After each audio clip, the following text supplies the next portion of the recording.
All right, my beautiful balancing Libras, November is going to be a good month. Now, say it with me. November is going to be a good month. So, welcome everyone. For those of you that don't know me, my name is Cindy. I am the modern day spiritual advisor. I use multiple modalities, including astrology, tarot, mediumship, all kinds of stuff to help you on your path.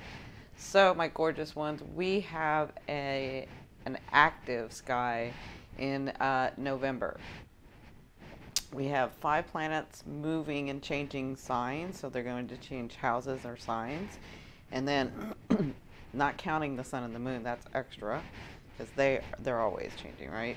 And then we have the nodes changing as well, so we've got some really important stuff going on. I'm not going to go really deep into it, because there's so many aspects and there's so many dates to go along, but I'm just going to kind of give you a clue. So, that what you've been feeling, this energy, it's going to totally change. Like in November, you're going to feel a way different energy. Jupiter especially moving into Sagittarius. Sagittarius is a positive sign. Sagittarians always see they're very optimistic, and so with Jupiter, its ruling planet, that's where it belongs. That's its house. That's its sign. With it moving into that, you're going to just feel better, lighter, optimistic. And then as Jupiter changes signs from Scorpio, you're going to be receiving some gifts that you've worked through in Scorpio. So where Scorpio was this, while Jupiter's been in Scorpio for a year, Scorpio is this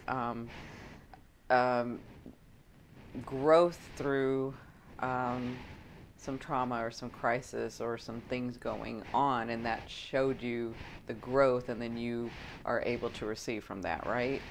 That Jupiter behaving in Scorpio is very differently than it's going to behave in Sagittarius. It's very optimistic. It's all about understanding and growth, and not that Scorpio isn't understanding, but you don't have to go through these crises. You don't have to go through this lack or this tension that you had to go through in Scorpio. So it's going to be very different. That's just Jupiter. Then we have the nodes. So the nodes, the North Node, South Node, is going to be in there for a little over a year and a half. And so, yeah, a little over a year and a half. I think it's like 16, 18 months, I think is what it is. So your North Node, South Node, you're going to want to look at your ascending for that, because that's going to really show you what's going to be coming about. You know, your South Node and your North Node. Your North Node is sort of that thing you're trying to attain and be more of. Your South Node is sort of the more comfortable energy that you've been in maybe in many lifetimes and sort of have mastered. And so it's about keeping the balance between those two things, but you'll find that the South Node will tend to like not let you do so much of that, where the North Node wants you to do much of that and grow into that, right? So that's kind of one way to say it. So that's the nodes. And then we have Venus retrograde, but it's going to change signs. And then we have Mercury moving into Sagittarius as well. So it's like all this optimism going on, all this higher learning, all this foreign travel, maybe long distance travel, maybe dealing with foreign people, depending on what sign you are. But you guys, Libra, I'll let you know. And then we have Mars changing signs. So Mars is going to change signs, Mercury's changing signs, Jupiter's changing signs, Venus changing signs, and Neptune is going direct, and there was one more. New moon, Uranus. Uranus is changing signs. Uranus is retrograde. It's going to be changing back into Aries. So let's go over what's going to be going on with you guys. Again, I'm not going to go too deep, but you are the most viewed video. So if I get this up in time, you guys will be the first ones to do it, Libra. So congratulations, you're the most viewed video. And so that's kind of how I've been doing it, the most viewed. So I want to add something here. What I'm going to be doing for November is whoever is the most viewed video gets an extended reading in December. That includes the astrology and the tarot. I'm going to do a full Celtic spread like I did for the Geminis. I'm going to do a full astrology reading like I did I think I can't remember who it was a while back, but I'm going to actually do both. So whatever sign is the most viewed video, they get a full extended astrology for December and a tarot, full Celtic spread. So if you don't know the Celtic spread and you've never seen me, go to the Gemini video. That will show you. If you've been here with me for a long time, I used to do a lot of real deep Celtic spreads, and so people really like those. So that's going to be my thank you for being the most viewed video. So be sure to like, share, subscribe. Be sure to share it out. Be sure to let people know and like it. And so you guys can be the #1 video and get an extended reading or extended video for, it'll be both. It'll be astrology and tarot. So that's what I'm doing for December. But now in November, let's talk about the 1st of November. If you look right here, the 1st of November, it's already starting off with a bang. So the 1st of November, Venus is going to move into your sign. It has been retrograde. It's been retrograde in your 2nd house. Your 2nd house is the money you earn, the value you have, you keep to yourself, or the value that you understand about yourself. It's your value, right? So, and it's also the money you earn. It could be investments. It also could be, the 2nd house has to do with food, yeah, things like that, things that you value. So Venus is the planet of love, luck, and money. But Venus is also the ruler of Taurus, which is the 2nd house. Taurus is the 2nd house.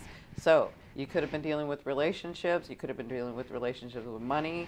Maybe somebody else and you were trying to earn some money. There's been some adjustment with this Venus retrograde, but now it's going to move into your house, into your sign.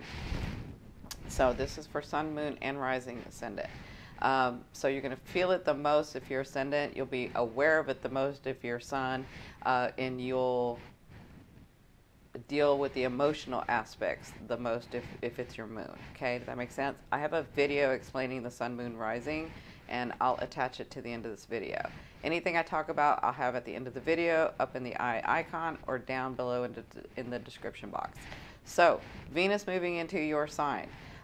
There's going to be some adjustments because it's retrograde. So if you are, when Venus moves into your 1st house though, it's always wise not to make any purchases having to do with you, like your body. So like at this time, because it can be skewed because it's retrograde, at this time, like you could like go buy an outfit and then you get it home and you don't really like it and you're like, why did I even get that on? It doesn't look good on me.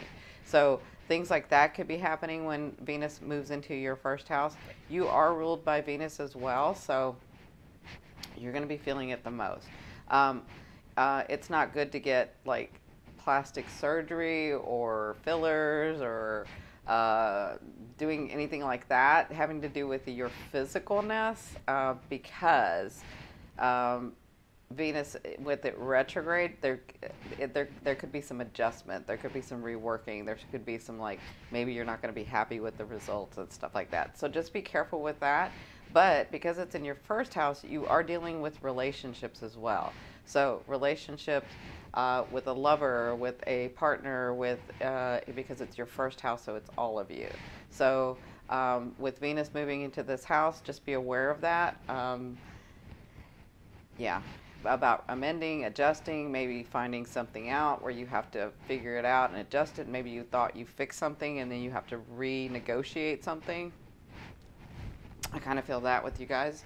But also on the 1st, we have Mercury moving into Sagittarius. So there's and this is where I get the Jupiter as well. So there's a message in Mercury, and it's an optimistic message. Remember, Sagittarius, growth, optimistic, bringing the unknown to the known. And because it's conjunct Jupiter, I have a feeling it has to do with money for you guys, or if it's a house you're trying to purchase, or if it's something that makes you feel valuable that you've been focused on, especially with Jupiter. Jupiter is going to gift you at this time, and I feel like Mercury being there is going to be the message for you. Now, if Mercury was like over here at Scorpio, it could have been like you received this message because there was some sort of crisis, right? But it ended up being in your favor. I don't feel that because it's in Sagittarius. It's going to be an optimistic message. It's going to help you process, and it's Jupiter. Because you've expanded this house, it's like the gifts for you, because you've learned, because you've grown, because you've gone deep. right? Okay, so Mercury's moving into Sagittarius. There's messages in there. And then you have, this is in your third house as well. So it could be from your third house. Again, your third house is like administrative, paperwork. It has to do with your coworkers, your neighbors, your siblings, things like that. And so media, communication, processing, any of that. So you could get word, like you could, if you've been dealing with some sort of, I don't know, some sort of project that you were having paperwork, or maybe you're waiting for a check, or maybe you're waiting for something to happen, or maybe you're waiting for this inheritance to come in. Like all of that could be involved, because that's like this third house administration, the paperwork. And the paper could be money. I mean, money's paper too. So whatever this is, congratulations, that being in your third house. Okay, and then on the 6th, so that's like bam, right there, the 1st of November. I'm telling you, this is going to be a great month. So then on the 6th, and I would go through every day, but we just don't have time. So on the 6th, then we have the nodes. So the North Node is moving into Cancer. The South Node is moving into Capricorn. And so you're going to find, because this is in your, the North Node is going to be in your 10th house, and the South Node is going to be in your 4th house. 1, 2, 3, 4. Yeah. So 12, 11, 10. Yeah. So 10 and 4.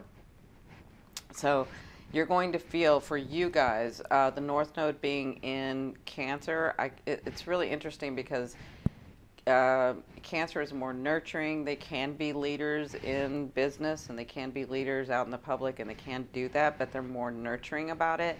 And because this is your North Node, for the next year and a half, you're going to be sort of dealing with more of your public life, of your work, of your life purpose. And you're going to find, because Capricorn's in your South Node, it's a Capricorn, South Node is in your Capricorn, in your 4th house, where it's safety, security, comfort, all of that, where you come from, and it's Capricorn, but it's the South Node, so it's going to take, it's not going to allow you to do so much of that. So if you've been really focused on your safety, your security, your home, your, yeah, your family, where you've come from, like, it's going to be reversed. It's going to be you being more, for the next year and a half, in the public or in your career, or you're going to find that it's just going to boom in that direction. So that's more of the North Node, South Node, and I'll have a video where I discuss this even more, but just be aware of that. So that starts on the 6th, and again, it's for like a little over a year and a half. Then on the 7th, we have the new moon. So on the 7th, we have this new moon in Scorpio, which is in your 6th house. This is new beginnings for you. Again, you're readjusting, you're amending over here with the relationships, with money, with something that you have in your 1st house with this Venus. And then comes the new moon, where you can have new beginnings. And it could be because you had this news, or Jupiter gifted you with something, but this has to do with the value you have. Like I've said this before, if a car helps you understand your value, then that's what you have. Like those people that say, I want a house because then I know I've made it, right? And so they go and they work hard and they get the house, and then they're like, that's my house because I did that, because I worked, and that's my value, right? So that's more of the 2nd house. And then you have the new moons, or new beginnings. Now Scorpio, being in Scorpio, means it has to come through, it doesn't have to, but most likely it will come through some sort of tension, some sort of trauma, some sort of crisis, that'll bring this new moon in, right? I'm sorry, that'll bring this new beginning in. So that's what's happening on the 7th. I always have a new moon and a full moon video during the month. So that's where I go deeper in, talk about the aspects, and then even sometimes pull some cards.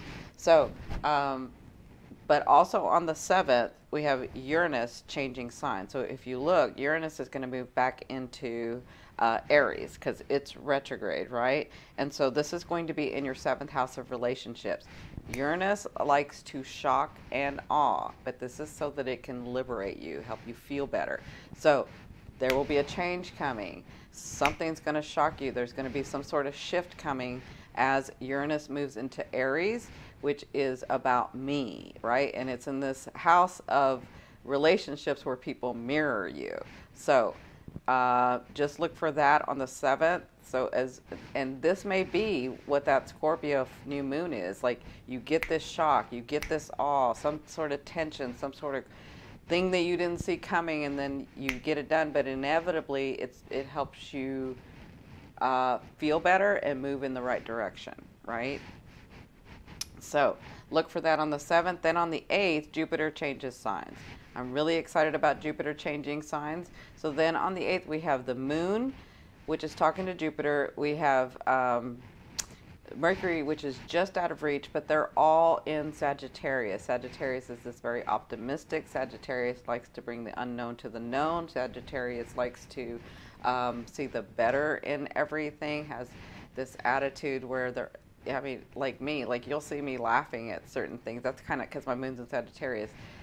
It's like you see the lighter side. You're very optimistic. You're very positive, and that's that Sagittarius. So as Jupiter moves into there, it's going to be in there for a year. So you're going to have this growth in your 3rd house, like really dealing with your siblings maybe, or dealing with your coworkers, or dealing with your neighbors, or dealing in media, or dealing in communication, or dealing in administrative stuff. But all of that is when Jupiter moves in there, it's to help you grow and expand this house. So maybe you have a business and it becomes bigger and you're having to do more work. But at the end, when Jupiter ends up here, you're going to get like what you've gotten in Scorpio. There's going to be a big gift for you. So as Jupiter comes into a sign, it gifts you. As Jupiter ends a sign, it gifts you, right? But in the middle is where you're doing all the work. Jupiter is the guru. He's the teacher. He wants you to expand in this area of life. So that's for the 8th. Then on the 16th,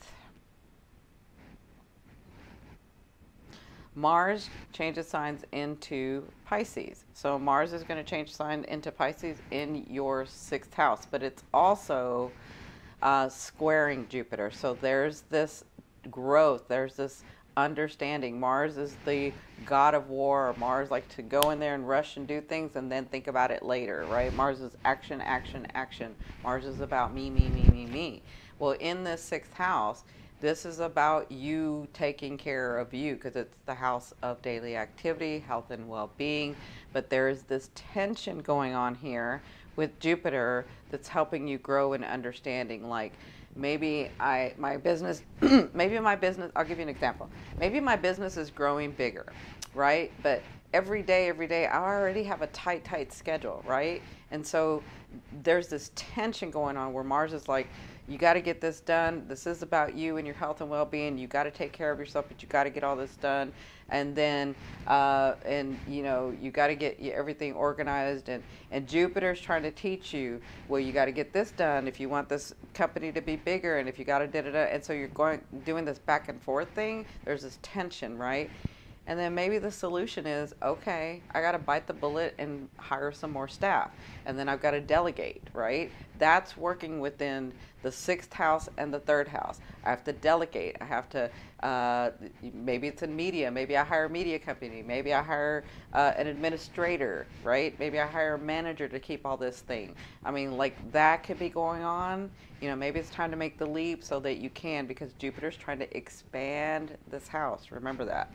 And Mars is going to want to do things the way it wants to do it. And there's this tension going on. And to be able to cater to both of them, Mars and Jupiter, you can say, all right, I'll hire more people.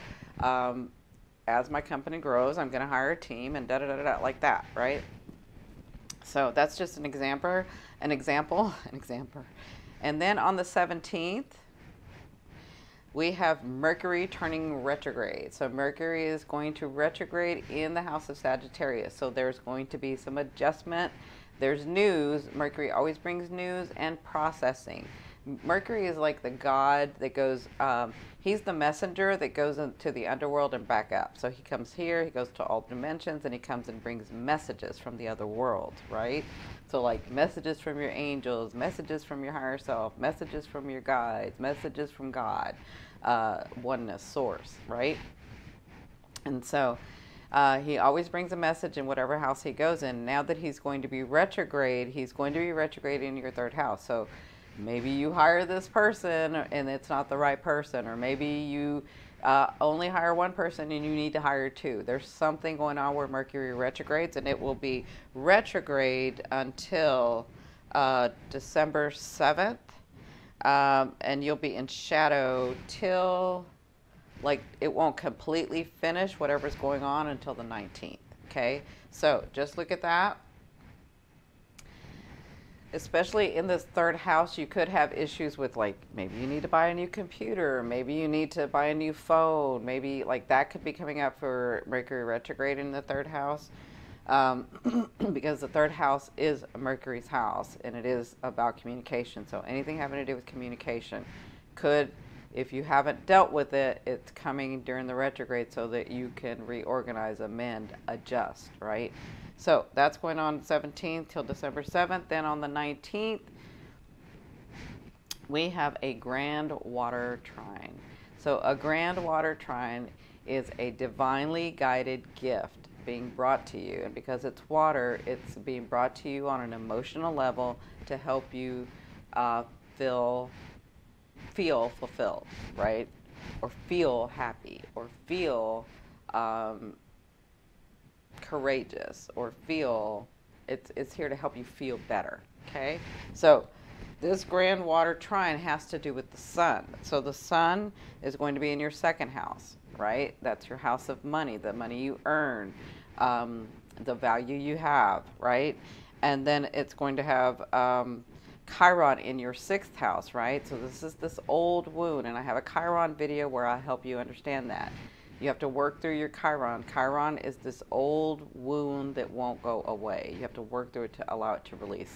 So it's like where you're in that position where no matter what you do, no matter how many times you do it differently, it just, you always end up in the same freaking place, right? That's Chiron. So it has to do with this old, like, soreness area of your life in the sixth house.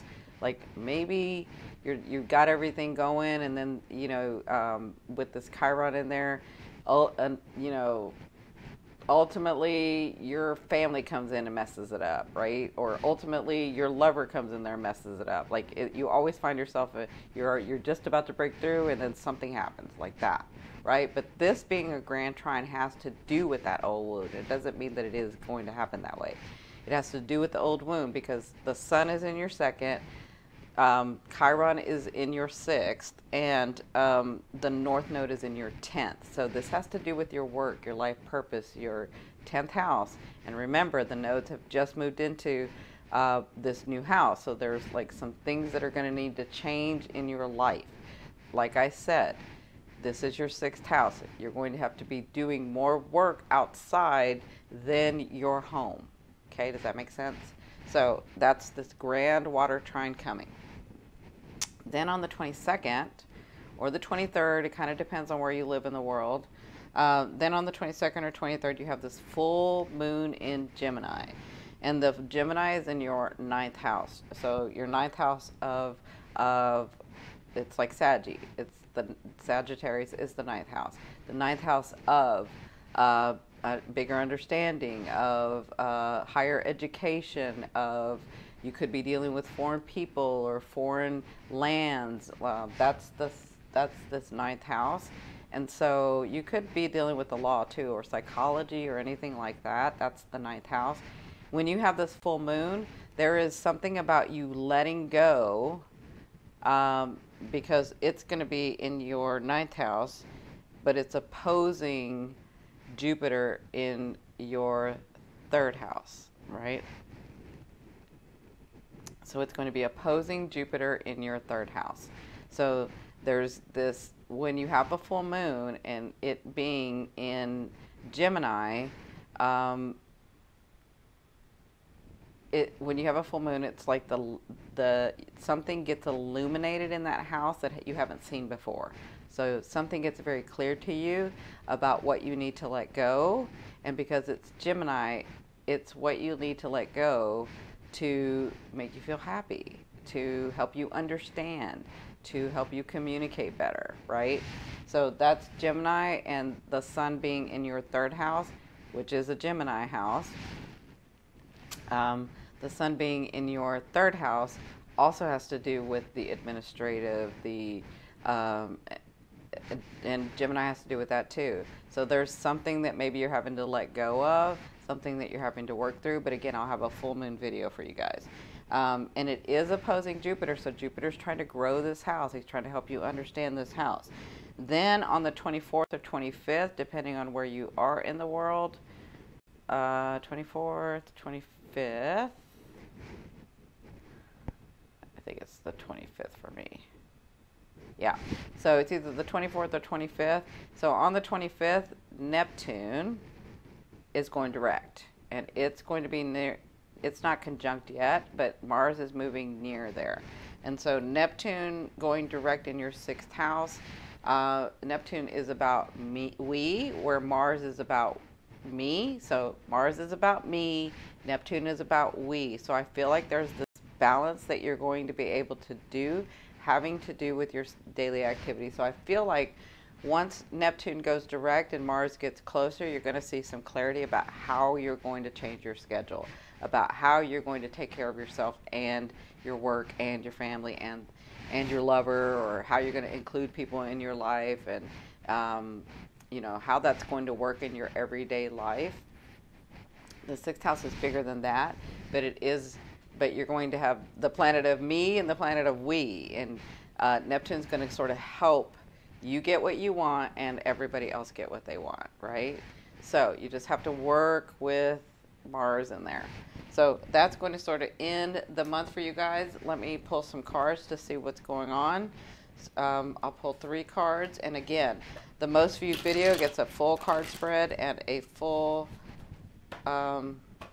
horoscope astrology. So I'd already shuffled them, getting into your energy, because this is such a good month for you guys. You guys have, I do see money coming in for you guys.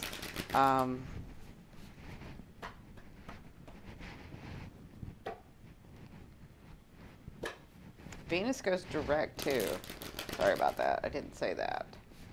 So by the 25th, Venus is going to be moving forward again. So whatever you've been amending, whatever you've been working on with yourself, you're going to see some clarity and some fruits of your labor. So not even labor, because it's Venus, but Venus could begin to gift you with things, right? So look.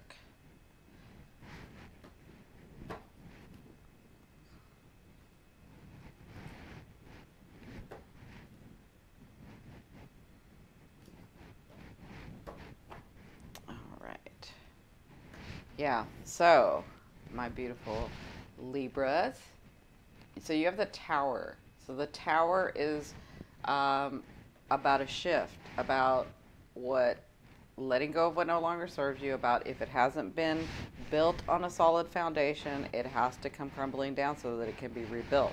So I feel like there's this big shift coming for you guys. I feel like that for all signs, but with this, I feel like these shifts that needed to happen, that you were sort of in the middle about, like you've done a lot of work, but you were sort of in the middle about because things weren't happening the way you wanted to, or maybe you were trying to see a different way. I kind of feel like Uranus, Jupiter, Pluto, Saturn, like all of them come in and there's this shift for you going on. I do feel like a lot of you have built a solid foundation, so there isn't, yeah, it's not like you have 10 things that fall apart. It's like, I feel like it's like this one major thing needs to shift to get you to the next level. That's what I'm feeling. So let me ask their advice. So Spirit's advice in this situation, and I could be talking about your love life, I could be talking about your finances. I could be talking about your family, your friends, your career, wherever your focus has been. That's what I'm talking about. But it could be more than one thing, because you have the Lovers card. That's their advice. So their advice is um, that there's a lesson to be learned in this, that there's like this give and take, that there's this understanding that you're trying to have about relationships, whether that's work, whether it's love, whether it's partnership, whether it's business partnership, personal partnership, whether it's a marriage, whether it's family, whether it's friends. Their advice is, with the Lovers card, this is part of your growth. That's their advice, is to be, yeah, don't get stuck in the middle. Like, with the Lovers, it's about growth. It's about a karmic thing. It's about, this is what you said you wanted to do. This is who you said you wanted to be with. This is the growth that you wanted to have. So they're saying that understand when you get this tower or these shifts, it's needed because it's part of your growth. Okay, so it doesn't make it any easier. It just means that it's part of where you're wanting to grow and expand to, right? And so how are we going to end? In a very, very good way. So if this is about money, if this is about relationships, if this is about loving yourself, if this is about how to do the right thing, you have the Queen of Pentacles. I love this queen. This queen is very stable. She's very gracious. She's very charitable. She's that one that, and it's not gender specific for me, it's about the character. She's that one that likes luxury around her, but she also gives a lot as well, because she works so hard that she has it to give. And she understands, but because she gives it to others doesn't mean she has to lack either. She makes sure that she has beautiful things around her, beautiful people around her, values around her, valuables around her, but she's very charitable as well. But she's also very stable and hardworking. So that's kind of how I see the end of November and moving into December. You're going to be feeling better. You're going to be feeling more stable. You're going to see some things coming to you. So congratulations. Yeah, and again, I'll have the full moon, new moon. I'll be doing the Venus retrograde and the Pluto series. So I love you, love you, love you. Please be sure to like, share, and subscribe. See you soon. Bye.